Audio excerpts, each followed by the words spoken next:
Hi hello నమస్తే welcome to my channel. ఈరోజు మీకు నేను పెసరావకాయ చేసి చూపిస్తున్నాను. దీనికోసం 4 కప్పులు పుల్లటి మామిడికాయ ముక్కలు కావాలి.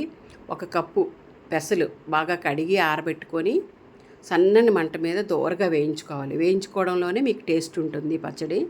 వేయించుకొని మిక్సీ వేసి పౌడర్ చేసి పక్కన పెట్టుకోవాలి. దానికి 3/4 కప్పు ఉప్పు పడుతుంది. దానికేమో 1/2 కప్పు పెసరపిండి, 1/2 కప్పు కారం, 2 స్పూన్స్ మెంతి పొడి తీసుకోవాలి. 3/4 కప్పు సాల్ట్ తీసుకుంటా. ఈ 4 ఐటమ్స్ అంతే, ఇంకెక్కువ అవసరం లేదు. ఆయిల్ ఏమో 250 ml తీసుకుంటాం. నువ్వుల నూనె అయితే బాగుంటుంది, వేరుశనగ నూనె అయినా పర్వాలేదు. అన్నీ ఒకదానితో ఒకటి ముక్కల్లో వేసుకుంటూ కలుపుకోవడమే. తక్కువగా చేసుకోండి, ఎక్కువ చేసుకుని ఇది నిలవ ఉండదు. మీరు ఒక వారం అయితే పర్వాలేదు, నెక్స్ట్ మీరు ఫ్రిడ్జ్లో పెట్టుకోవాలి.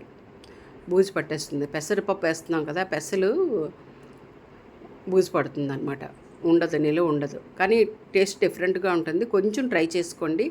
వేడి చేయదు, చలవ అనమాట. అది ఆవపిండి వేయట్లేదు కదా మనం, మెంతిపిండి చలవే. పెసలు డిఫరెంట్ టేస్ట్, ట్రై చేయండి. కొంచెం ఒక్క మామిడికాయతోనైనా ట్రై చేసుకోండి, ఒక కప్పుతోనైనా బాగుంటుంది. నువ్వుల నూనె వేస్తే ఒక టేస్ట్, వేరుశనగ నూనె వేస్తే ఒక టేస్ట్ ఉంటుంది. మీకు ఏది నచ్చితే అది వేసుకోవచ్చు. పర్టికులర్గా ఈ నూనె వేయాలని లేదు. ఇది ఒక 2 monthsలో తినేయండి. ఫ్రిడ్జ్లో పెట్టినా కూడా ఎక్కువ కాలం ఉంచకండి, టేస్ట్ మారిపోతుంది. అంతే, రెడీ అయిపోయింది. చాలా టేస్ట్గా ఉంటుంది. నెయ్యి వేసుకొని కలుపుకొని తింటే ఒక లెవెల్లో ఉంటుంది. ట్రై చేయండి. ట్రై చేస్తారు కదా, చేయండి. చాలా ఈజీ, అంత కష్టం కాదు. ఓకేనా? Thank you for watching. Please like, share and subscribe.